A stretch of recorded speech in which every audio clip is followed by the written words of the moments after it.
물가를 예측하기 위해서 혹은 금리를 예측하기 위해서 경제 지표를 계속 고민을 하는데 주식시장은 경기의 변곡점에 심지어는 뭐 1년 가까이 선행하잖아요. 경제 지표를 해석하는 것은 맞는데 네. 경기 지표를 해석함으로써 주식시장의 투자 전략을 세우는 것은 조금 반대로 우리가 접근을 해야 되는 거 아닌가. 이거는 주식시장의 과열로 인한 침체 가능성이 높다라는 거죠. 조금 다른 지표들의 피로도가 높아진 상태에서 주식시장이 밸류에이션을 못 이기면서 네. 주식시장 자체가 크게 균열되면서 소비를 끌고 내려가고 기업 투자를 약화시키고 전체적인 금융 컨디션을 엉망으로 만드는 경기 침체 구간의 그런 주식시장의 역할이 훨씬 더 강했다라는 것이죠.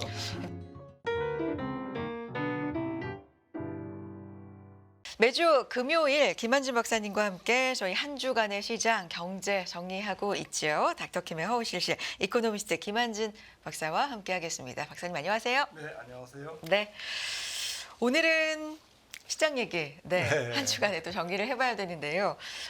여러 가지 뭐 얘기가 있었습니다만 한 주 마무리가 보면 미국 증시 그리고 미국 경제는 여전히 강하다. 뭐 이렇게 마무리가 되나 싶습니다. 오늘 간밤의 시장은 어떻게 보셨는지 궁금한데요. 네, 조금 경제 지표가 울퉁불퉁하지만 네. 뭐 한 달 나쁘게 나오면 그 다음 달은 좋게 그러게요. 나오고 뭐 그래서 이게 미국 경제가 여전히 만만치 않다라는 것을 이제 재확인할 수 있었고요. 만만치 않다는 건 강하다. 네, 강하다. 예, 그렇게 허약하지 않다라는 네. 것이 계속 입증되고 있습니다. 네. 사실 지난 뭐 하반기 들어서 좀 걱정을 했거든요. 그렇죠. 예, 그래서 조금 경제 지표가 조금 특히 고용 지표가 둔화되지 않을까 싶었는데 고용 지표도 뭐 거의 뭐 좀 안 죽고 있습니다.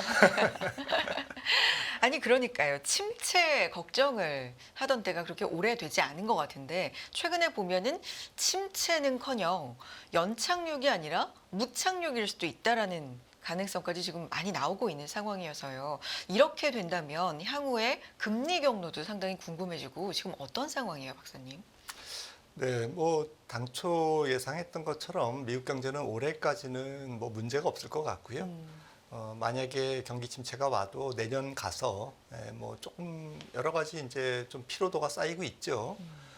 저축률도 뭐 높게 나오고는 있습니다만 다시 4%로 나오고 있습니다만은 그래도 뭐 저축률도 조금 둔화될 거고 그리고 뭐 소매 매출 같은 경우도 어제 뭐 강하게 발표됐습니다만은 점차 둔화될 걸로 봅니다. 아무래도 서비스 물가가 높아서 실질 임금이 좀 못 쫓아가고 있는 부분도 있고요.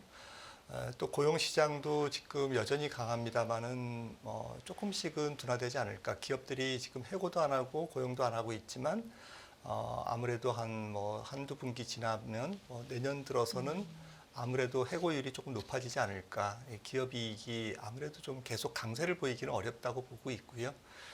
그래서 그동안 또 연준이 금리를 많이 올린 게 조금 약간 후행해서 금리 인상 효과가 후행해서 좀 나타나는 부분도 있거든요.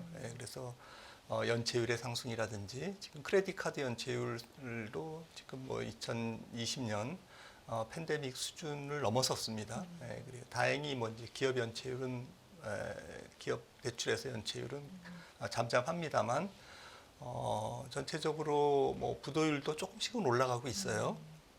그래서 좀 하이힐드 쪽에서 아직 좀 균열이 일어나고 있지 않지만 좀 투기 등급 회사채 좀 그 스프레드는 전혀 움직이고 있지 않지만 이것도 조금 피로도가 쌓이고 있습니다. 제가 볼 때는. 그래서 시간이 지날수록 미국 경제 지표는 조금 둔화되고 연준의 금리 인하 사이클도 뭐 예정대로 진행될 거다. 저는 그렇게 보고 있습니다. 예정대로라면 25bp씩 네. 연내에 두 네. 번, 네. 그렇게 인하하고 그러니까 동결 가능성도 조금씩은 이제 얘기가 나오고 있는데 이런 부분에 대해서는 좀 거리가 멀다라고 보시나 봐요, 박사님. 네, 뭐 연준이 보는 게 어떤 지표를 보는 네. 건지는 모르겠지만 매달 다달이 지표를 보는 것은 아니기 네. 때문에 고용이 추세적으로 둔화되고 있다는 것을 좀 보고 있고 좀 9월 FOMC에서도 파월 의장이 밝혔듯이 지금 인플레이션과 기준금리의 갭이 차이가 너무 크기 때문에 이거를 재조정하는 정상화시키는 작업이 올해까지는 일어날 거고 만약에 인플레이션이 재점화된다든지 내년 들어서 그러면 이제 조금 계속 동결할 가능성이 있죠. 내년 상반기 가서. 그런데 지금은 이제 뭐 올해 100bp를 내린다 하더라도 남은 11월, 12월에 50bp를 내린다 하더라도 4.5%고 지금 인플레이션이 2%대이기 때문에 이 갭이 뭐 한 2.5% 이상 나온 상태에서는 올해는 뭐 한 2%, 2.5% 정도의 기준금리와 CPI의 갭을 일단 좁혀놓고 내년을 맞이할 가능성이 저는 높다고 봅니다. 그러면 간밤의 시장 흐름을 봐도 뭐 제조업 지수, 필라델피아 여는 제조업 지수 평소에는 그렇게 중요하게 보지 네. 않았던 지표라고 합니다만 어쨌든 이쪽도 잘 나왔고 소비 쪽도 굉장히 잘 나왔고 노동 시장도 괜찮다. 뭐 이렇게 나오면서 물론 침체 아니고 경제가 견조하다는 건 상당히 반길 만한 일이지만 시장 입장에서는 그렇다면 금리 경로는 어떻게 되는 거야? 우린 지금부터 뭐에 신경을 써야 되는 거야? 이런 게 좀 방향성을 잃었다고 할까요? 헷갈린다고 할까요? 이런 부분이 좀 있을 것 같아요. 어떻게 보십니까? 네, 뭐 시장이 걱정이 팔자죠. 이래도 걱정, 저래도 네. 걱정인데 저는 뭐 경기 지표가 좋게 나오면서 금리가 네. 조금 뭐 시장 금리도 좀 어제도 올랐는데 네. 10년물이 그리고 연준의 금리 인하 경로에 대한 의심도 조금 증가했는데 말씀하셨듯이 11월 금리 동결 가능성 뭐 이런 것들이 살짝 이제 선물 시장에서 올라왔죠. 네. 그런데 그거는 좀 크게 신경 쓸 필요가 없다라는 겁니다. 만약에 경기 지표가 안 좋고 연준이 금리를 연내에 추가로 50bp가 아니라 100bp를 인하한다라고 하면 시장은 아마 굉장히 혼돈스럽고 실제로 많이 빠질 것 같습니다. 지금은 경기가 버텨주는 게 시장하고 연결해서 본다면 그게 굉장한 지금 힘이다라고 라는 쪽이고요. 필라델피아 연은 지수 같은 경우는 변동성이 워낙 높은 지수입니다. 네네. 9월 달에 1.7이었는데 10월 달에는 10.3 이렇게 굉장히 뭐 편차가 큰데 조금 무시해도 괜찮은 지표라고 생각을 하고 있고요. 소매 매출은 중요한 지표인데 네. 소매 매출 또한 계절 조정을 했음에도 불구하고 굉장히 변동성이 큽니다. 지난달에는 이제 아마 0.1% 토탈 이렇게 나왔었는데 어제는 0.4%가 나왔고 휘발유와 자동차 둘 다 제외한 통제 그룹, 그러니까 GDP에 들어가는 항목이거든요. 이거는 0.7% 굉장히 크게 증가했죠. 지금 뭐 9월 달에는 안 좋았고 10월 달에는 또 다시 뭐 8월 달에는 안 좋았고 9월 달에는 다시 좋고 이렇게 조금 들쭉날쭉한 소매 지표 너무 일비일비할 필요는 없지 않나라는 생각이 있고요. 전체적으로는 뭐 미국의 소비가 아직은 탄탄하다는 것을 확인하는 정도, 뭐 그 정도의 의미가 있다라고 봅니다. 추세적인 확인이 조금 네. 긴 시계열로 너무 하나하나 이렇게 네. 핀셋으로 보기보다는 약간 멀리 떨어져서 추세를 보는 게 중요하고 근데 앞서서 말씀해 주신 여러 가지 지표상 피로도가 좀 높아지고 있는 부분은 항상 좀 경계를 해둘 필요가 있다. 이렇게 봐야 되겠네요. 네, 네. 결국에는 저는 뭐 주식시장과 연결해서 네. 본다면 미국 경제가 이제 침체가 언젠가는 뭐 침체라기보다는 둔화 쪽에 가까운 침체겠죠. 우리가 침체라는 단어를 쓰면 리세션 굉장히 끔찍한 단어로 생각을 하는데 네. 경기는 뭐 좀 침체까지는 아니더라도 그러니까 뭐 엔버 전미경제학회에서 나중에 사후적으로 지정하는 경기 침체까지는 아니더라도 내년도에 경기 위축이 올 가능성이 있는데 이거는 이제 주식시장에 뭐 조금 주식시장은 그 경기 침체를 선반영하겠죠. 예를 들어서 내년 한 하반기에 경기 침체가 경기 둔화가 본격화된다 그러면 내년 시작해서는 1월 달부터 시장이 조금 뭐 왜 이렇게 약해 이런 이제 사람들의 조금 의아심이 네네. 경기 쪽에서 아마 제공될 것 같고요. 그리고 이제 한 6개월 지나 보니 경기가 그래서 주가가 약한 이유가 이제 그때 설명이 되겠죠. 그래서 무슨 말씀을 드리고 싶냐면 사실은 우리가 여러 가지 경제 지표를 따져가면서 주가를 예측하기 위해서 혹은 금리를 예측하기 위해서 경제 지표를 계속 고민을 하는데 주식시장은 사실은 경기 변곡점, 경기의 변곡점에 6개월에서 한 1년 정도 심지어는 뭐 1년 가까이 선행하잖아요. 그래서 좀 경제 지표를 해석하는 것은 맞는데 네. 경기 지표를 해석하면서 계속 해석함으로써 주식시장의 투자 전략을 세우는 것은 그것은 조금 반대로 우리가 접근을 해야 되는 거 아닌가. 그러니까 저는 이번에 경기가 만약에 내년도에 침체를 보인다면 그거는 주식시장의 과열로 인한 침체 가능성이 높다라는 거죠. 네, 그러니까 경기 침체가 조금 다른 지표들의 피로도가 높아진 상태에서 주식시장이 밸류에이션을 못 이기면서 네네. 주식시장 자체가 크게 균열되면서 소비를 끌고 내려가고 기업 투자를 약화시키고 전체적인 금융 컨디션을 엉망으로 만드는 이제 그러한 사례가 종종 오히려 경기 침체 구간의 그런 주식시장의 역할이 훨씬 더 강했다라는 것이죠. 그러니까 방향성이 주식시장으로부터 네. 오히려 시작이 될 수 있다. 뭐 밸류의 네. 영향도 있고 뭐 그런 가능성도 배제할 수는 없다라는 네. 말씀으로 좀 듣겠습니다. 그렇다면 최근 며칠간 저도 그렇고 이렇게 기사에서 많이 보이는 단어 중에 하나가 다시 부각되고 있는 말이 미국 예외주의거든요. 이게 최근에 보이고 있는 달러 강세, 끊기지 않고 계속해서 이어지고 있는 달러 가치의 상승, 이 부분과도 좀 연관이 있을까요? 네, 당연합니다. 네. 지금 연준이 원래는 금리를 인하하는 초기에는 대외 금리 차라든지 또 여러 가지 말씀하셨던 미국 경제의 본질적인 네. 강세 부분이라든지 이런 부분보다는 미국 연준이 금리를 인하한다라는 그 자체의 상징성 때문에 달러는 약세를 보이는 게 일반적인 네. 현상이었는데 이번 같은 경우에는 이제 9월 달 이후에 달러 인덱스가 100 이하를 돌파를 깨지를 못했어요. 네. 그 정도로 달러가 지금 이제 100 위에서 움직이는 약간 강보합, 강세 흐름을 보이고 있는데 가장 큰 이유는 뭐 미국 주식 시장이 강하기 때문에 여전히 조금 미국 주식 시장으로의 자금 흐름이 굉장히 강한 흐름이 되고 있고 또 미국 대선도 그렇습니다만은 이제 중동의 지정학적 불안 이런 것들이 불확실성이 미국 국채에 대한 수요를 꾸준하게 유발하고 있는 것 같습니다. 네. 그래서 미국 채권 시장으로의 자금 유입도 여전히 세다.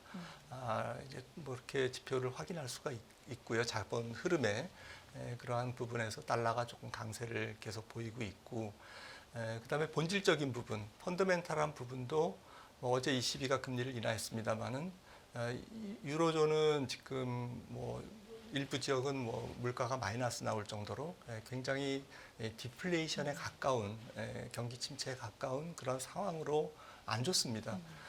실업자 한 명당 유로존 전체의 빈 일자리도 한 0.4개, 0.5개를 이미 깼고요. 미국은 여전히 1.1개거든요. 그러니까 소비로 이루어지는 선진국의 경제가 미국 대비 유로존이 굉장히 약하다라는 것이고요. 그러니까 유로존은 지금 미국만 빨리 내리면 더 많이 내리고 싶어 합니다. 금리를. 어제 라가르드 총재가 약간 점잖게 얘기했지만 아무튼 속내는 아마 금리를 많이 인하하고 싶을 거예요. 그래서 이런 부분에서 조금 달러 강세가 유지되고 있는 부분이 아닌가. 그러니까 미국은 조금 약간 여유가 있는 거죠. 이게 경기 침체가 올뚱말뚱하는데 조금 미리 내려볼까 이런 상황이고 유로존은 경기 침체가 이미 왔기 때문에 빨리 내려야 되고 이제 이런 부분들이 또 달러 강세를 유발하고 있고 그래서 예전에 보통의 일반적인 금리 인하 초기에 연준의 금리 인하 초기에 보여줬던 달러 약세는 지금 나타나고 있지 않고 이거는 최소한 연말까지 지속될 것 같습니다. 왜냐하면 미국 경기가 조금 본격적으로 꺾여야 슬로우 다운 돼야 조금 전체적인 균형이 맞을 것 같거든요. 환율 시장에서. 아직까지는 조금 달러 강세가 이어질 것 같습니다. 원화도 마찬가지고요. 말씀하신 것처럼 ECB가 25bp 인하를 했고 라가르드 총재 여러 가지 얘기를 했습니다만 물론 12월 회의까지 지표를 더 입수할 것이다. 뭐 정해진 건 없다 했습니다만 경제 성장에 대해서는 하방 쪽으로 조금 더 무게를 실는 발언을 했고 제조업 위축 뭐 이런 얘기를 했기 때문에 시장에서는 12월에도 인하할 거다라는 가능성을 조금 높게 보더라고요. 그런 가능성이 있다고 보세요, 박사님? 네, 그렇죠. 네. 경제가 좀 안 좋다 보니까 네. 미국 예외주의는 계속되고 있고요. 환율 말씀해 주셨는데 원화 환율도 좀 짚어볼 필요가 있을 것 같아요. 최근 흐름 어떻게 보고 계세요? 원달러도 뭐 좀 굉장히 약하죠. 계속 약한데 뭐 주식시장도 우리나라의 주권이 조금 약하다고 지금 보고 있는데 환율 시장도 마찬가지입니다. 이렇게 독자적으로 우리나라 환율이 강세로 갈 수 있는 힘은 없고요. 달러에 의해서 조금 그 연동돼서 약한 모습을 보일 수밖에 없고 네. 연말까지는 아무래도 1,350원 정도에서 크게 벗어나지 않는 약세 국면을 보이지 않을까라고 생각을 하고 있고요. 중장기적으로도 우리나라의 경상수지라든지 또 국가부채 증가라든지 또 국가부채뿐만 아니라 민간 부채를 더한 우리나라 대한민국의 전체적인 부채가 지금 1,800조에 넘기 때문에 이런 부분들이 알게 모르게 환율 시장에 영향을 주고 있고 또 주식시장으로의 외국인 자금이 좀 강력하게 유입되지 않는 부분, 그러니까 우리나라의 본질적인 장기 산업의 경쟁력에 대한 의구심, 이런 조금 안 좋은 우리나라의 그러한 경쟁력에 대한 부분도 좀 장기 투자자들이 한국으로 향하는 발걸음을 조금 막는 여전히 그런 상황인 것을 뭐 냉정하게 봐야 될 것 같습니다. 네. 그래서 뭐 팩트니까요. 그런 부분에서 원달러 환율도 좀 중장기적으로는 뭐 그렇게 크게 강세 국면으로 갈 부분이 없다라는 거죠.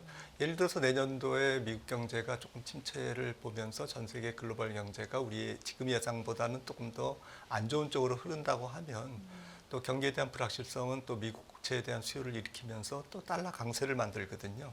그래서 경기 침체는 경기 침체대로 달러 강세, 미국 경기가 좋을 때는 뭐 미국 경기가 좋다고 달러 강세. 이래서 전체적으로 이번 그 좀 장기간에 걸쳐서 이루어진 사실은 2010년 이후부터 굉장히 장기적인 달러 강세 국면이 지금 마무리될 법도 한 이제 그런 상황이거든요. 그런 예상들이 또 네, 있었고요. 네. 그래서 이제부터는 이제 신흥국 주식을 사라. 달러 강세는 끝났다. 이제는 뭐 이머징 통화의 강세 시대다. 엔화의 강세 시대다, 네. 뭐 유로화의 강세 시대다 이런 얘기를 많이 하는데 저는 좀 동의하기 어려운 게 미국 중심의 미국에 의한 뭐 또 지금 선거가 누가 대통령이 되든 간에 조금 트럼프 대통령이 되면 강한 마가 메이크 아메리칸 어게인 네네네. 그레이트가 이제 계속 이어질 거고 뭐 민주당 후보가 되면 해리스가 되면 조금 점진적인 마가가 될 거고 그래서 전체적으로 누가 되든. 네. 미국으로 자금을 끌어들이고 미국의 공장을 짓고 또 미국 경제가 전 세계 경제를 주도하는 이제 그러한 흐름이 크게 바뀔 거냐라는 부분에서 환율 시장이 좀 큰 변동은 없을 거다 내년에도 그렇게 보고 있습니다. 지금 달러원 환율 1,370원 선이니까요. 뭐 달러 강세의 영향을 당연히 받고 있습니다. 말씀해 주신 것처럼 최근에 트럼프 전 대통령의 당선 가능성이 좀 또 올라가는 상황이잖아요. 이것도 영향을 당연히 주고 있는 겁니까? 네, 그렇죠. 네. 아무래도 뭐 좀 트럼프 대통령이 되면 사실은 재정 적자가 더 커지기 때문에 지금 GDP의 7%나 되는 미국의 재정 적자가 더 커질 거고 향후 5년, 10년 뭐 분석 자료를 열심히 여러 기관에서 내놓고 있습니다만은 해리스 당선보다 뭐 정부 지출, 정부 부채가 두 배 정도 더 늘 거다라는 지금 예측도 있는데요. 그런 식으로 뭐 공화당은 원래 돈 쓰기를 주저하는 정당이지만 트럼프는 돈 쓰기를 좋아하는 분이기 때문에 다행히 임기가 4년인 게 다행이다라는 얘기가 나올 정도로 정말 좀 어쨌든 뭐 지금 미국 국채 금리가 계속 지금 잘 안 떨어지는 이유 중에 하나는 발행 물량이 많잖아요. 그리고 지금 올해는 또 선거 때문에 뭐 미국 재무부가 바이백도 했고 미국 국채를 지금 사고 있고 또 재정 지출도 과거보다는 올해 조금 많이 경기가 좋음에도 불구하고 지금 제니 델런 재무장관이 계속 돈을 풀고 있고 재정을 그 후유증이 내년도에 또 나올 거거든요. 선거가 끝난 다음에 바이백도 못 할 거고 그리고 뭐 적자 국채 발행은 더 늘어날 거고 그러면 국채 금리가 잘 안 떨어진다라는 거죠. 네. 그래서 기준금리를 아무리 내려도 지금 오토론이라든지 모기지 금리라든지 학자금 대출이라든지 이런 것과 모든 대출과 연동된 장기 금리, 미국채 10년물의 금리는 지금 안 떨어지고 있습니다. 이런 부분도 내년도의 경기를 좀 어렵게 만드는 요인이 되지 않을까 싶습니다. 미국 얘기를 하면서 한 축으로 이제 경기 보고 있고요. 그에 따른 금리 향방 보고 있고 이제 최근에는 또 실적 시즌에 돌아왔기 때문에 실적 중요하게 보고 있는데 뭐 몇 개 나오진 않았습니다만 이제 시작입니다만 어떻게 평가하고 계십니까? 네, 뭐 네. 지금 S&P 500 중에서 네. 한 10% 남짓 지금 발표됐죠. 네. 대부분 뭐 한 7, 80%가 예상치를 상회했고요. 원래는 뭐 한 연초만 해도 3분기 S&P 500 기준의 EPS 증가율이 한 7%, 6% 정도 봤었는데 지금 실적 시즌 들어오기 직전에는 이제 4%대로 낮아져서 3분기부터 미국 기업 실적이 조금 뭐 이렇게 이상한 거 아니야? 이렇게 조금 우려를 하고 있는데 아니나 다를까 조금 낮게 예상치를 내놓고 조금씩 올리는 이 3분기도 좀 그런 패턴인 것 같습니다. 그래서 아마도 한 5%에서 6% EPS 그로스가 나오지 않을까 싶어서 네. 무난하게 끝나지 않을까 싶고요. 특히 좀 주목하고 있는 조금 그 빅테크 이외의 네. 기업들, 빅테크 좋은 것은 뭐 다 알고 있으니까 물론 이제 간간히 사고를 치는 기업들이 있긴 합니다만은 높아진 눈높이도 좀 있는 것 같고요. 뭐 어제 네. TSMC 실적이 다시 미국 증시를 끌어올렸듯이 네. 뭐 조금씩 안 좋은 뉴스는 아마도 나올 겁니다. 빅텍 중에서도 네. M7 중에서도 나오겠지만 전체적으로 엔비디아라든지 뭐 핵심 반도체 기업들은 나쁘지 않을 것 같고요. 3분기 적어도 4분기까지는 나쁘지 않을 것 같고 저는 관건이 이제 빅테크 그러니까 이 7개나 10개 종목을 핵심 테크 종목을 제외한 나머지 업종들의 실적이 어떻게 나오느냐라는 것이 더 중요할 것 같아요. 왜냐하면 지금 빅테크가 만약에 실적이 좋아서 그날 뭐 갑자기 주가가 더 올라서 S&P 500이 더 신고치를 갱신하고 이런 것이 좀 반갑지는 않더라고요. 왜냐하면 주식시장이 조기에 꺾일 확률을 높일 뿐이거든요. 그러니까 올해 지금 이 파티를 즐기려면 투자자 입장에서는 분산이 돼야 됩니다. 분산이 되려면 비빅테크 종목, 그러니까 뭐 금융이라든지 뭐 중소형주라든지 뭐 필수 소비재라든지 뭐 이런 쪽에서 실적들이 그래도 선방을 하면서 조금 순환매 내지는 시세에 좀 분산이 이루어지면 전체적으로 주식시장이 조금씩 신고치를 갱신하면서 5,800, 5,900, S&P 500이 6,000 이렇게 조금씩 올라가면 시장이 오래 올라갈 수 있습니다. 네. 조금 바라건대는 그런 현상이 3분기 실적에서 조금 그러한 그 근거를 아마 투자자들은 찾기를 원하고 있는 것 같고요. 조금은 지금까지는 그런 그 바램을 좀 충족시키는 전체적인 실적이 나오고 있다라고 봅니다. 빅테크는 잘 나올 거지만 뭐 간간히 뭐 잡음이 있는 기업들도 있을 수 있지만 일단 눈높이 자체가 높아져 있는데 금융주가 최근에 또 다 실적들이 괜찮아요. 네. 이런 것도 시사하는 바가 있어요, 박사님? 그렇죠. 아직까지는 뭐 그 충당금을 그렇게 많이 쌓았음에도 불구하고 미국 그 은행주들도 대출이 꾸준하게 일어나고 대손 상각이 그렇게 크지 않다라는 부분. 뭐 앞서 뭐 크레딧 카드 연체율이 네. 많이 올라오고는 있습니다만 전체적으로는 안정되고 있거든요. 소매 매출 쪽에서 확인하고 있는 미국의 소비 지출도 여전히 은행 실적을 그렇게 훼손시키지 않는다라는 것을 계속 크로스 체크를 하면 확인되고 있거든요. 네. 그러니까 전체적으로 미국 소비가 좋고 은행들이 장사를 잘하고 있다라는 거고 특히 이제 한 가지 문제점은 이제 금리가 조금 내려가야 시장 금리가 내려가야 이제 채권 평가손이 해소가 되는데 지금 이 금리가 안 내려가고 있기 때문에 만약에 금리가 계속 뜬다. 10년물이 지금 4.1% 가까운데 그게 이제 뭐 계속 뭐 4.5%를 향해서 간다라고 한다면 특히 지난번에 조금 약간 기술적인 마지노선이 4.3이거든요.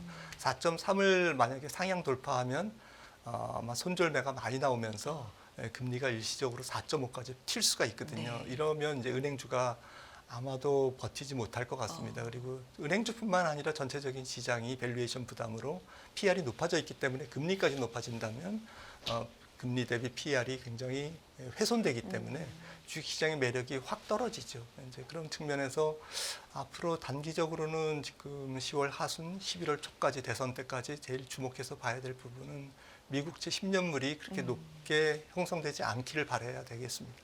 10년물 지금 4%, 4.1% 고원절인데 네. 4.3 4.3%까지 올라가느냐. 이렇게 되면 이제 4.5까지도 네, 갈 수 있는 거기 때문에. 4.3%면 네. 사람들이 많이 살 겁니다. 아. 근데 사는데 그거를 무시하고 뚫고 네. 올라간다.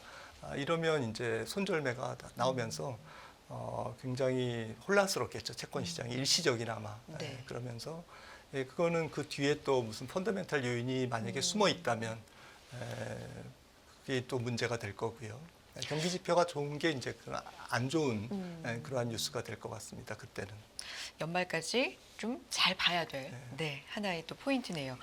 중국 얘기 좀 해주세요. 사실 중국 내부 이 경제학자들 사이에서도 금융위기 때 그 투입을 뛰어넘는 경기 부양책이 필요하다라고 말할 정도로 중국 경제가 좀 안 좋다라는 상황에서 최근에 나온 부양책은 좀 주목을 받았습니다. 근데 국경절 전의 시장 반응과 후의 반응 그 온도차가 좀 있는 것 같아요. 후의 반응은 약간 좀 실망스럽다, 기대에 미치지 못한다라는 쪽으로도 받아들이고 있는 것도 같고 어제 또 부동산 쪽에 부양책도 발표가 됐는데 전반적으로 어떻게 보고 계십니까? 네, 지금 주식시장과 연관해서는 조금 두 가지 문제가 있는 것 같습니다. 하나는 2008년 금융위기 이후에 정확하게는 2009년의 경기 주식시장 부양책, 경기 부양책, 그리고 2015년의 부양책, 지금이 이제 세 번째 금융위기 이후에 근래 세 번째 부양책인데 이 세 번째 부양책 모두 사실은 주가가 원위치 됐습니다. 올랐다가 다시 원위치 됐거든요. 그리고 그때가 이제 중국 정부가 조금 2015년 같은 경우에는 성강퉁, 후강퉁 해가지고 네네. 외국인 자본을 끌어들여서 거기에 이제 조금 기업들이 자금을 조달하고 부채를 조정하는 그러한 방편을 썼죠. 그러니까 외국인 자금을 이용해서 중국의 부채 조정을 열심히 하는 이제 그러한 외국인 이용하기 이제 이런 부분에서 지금도 그럴 것 같다라는 이제 회의감이 좀 있는 거죠. 일시적인 반짝 부양에 주가는 원위치 그리고 알고 보면 결국에는 조금 외국인 털어먹기 심하게 얘기하면 이제 이런 부분들이기 때문에 서방 입장에서는 좀 투자하기에 주저하는 거죠. 그래서 월가도 의견이 굉장히 갈려 있습니다. 네. 투자하지 말라라는 쪽과 또 당할 거냐. 이번에는 조금 다르다라고 얘기하는 그런 주장이 있는데 이 부분이 조금 투자를 이제 처음이면 모르는데 지금 세 번째이기 때문에 그런 회의감이 약간 있는 것 같고 또 두 번째는 이제 조금 범위를 좁혀서 결국에는 구체적인 수치가 나와야 되는데 지금까지 나온 거는 이제 구체적인 수치는 아직 안 나온 거죠. 그래서 2009년 같은 경우에는 중국 GDP가 10조 달러였는데 4조 위안을 재정 지출을 했거든요. 그러니까 한 6천억 달러 정도 됐는데 GDP의 뭐 한 6%인가요? 근데 지금은 GDP가 거의 한 20조 달러 됐죠, 중국이.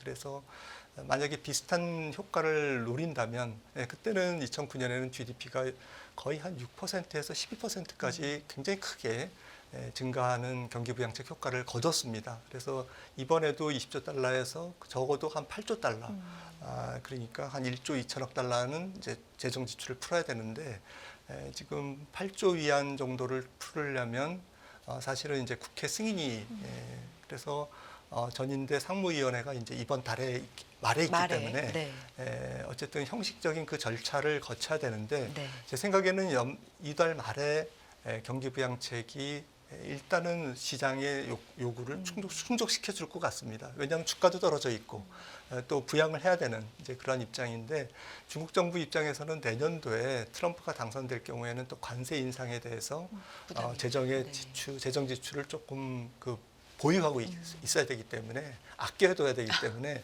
이런 부분도 굉장히 머리가 아플 겁니다. 근데 아무래도 내년은 내년 일이고 중장기적으로 국채를 발행하는 그러한 액션이 이달 말에 나오면서 중국 시장은 다시 한번 뭐 좀 상승 가능성이 있지 않을까 저는 그렇게 보고 있습니다. 진짜 트럼프 전 대통령이 뭐 사전에서 가장 아름다운 단어가 관세다라고 할 만큼 이런 부분을 좀 강조하고 있기 때문에 이 부분이 중국에서도 좀 고려하고 있을 만한 사항인 것 같다라는 얘기까지 듣도록 하겠습니다. 오늘 여기까지 들어야 될 것 같네요. 이코노미스트 김한진 박사 함께했습니다. 박사님 고맙습니다.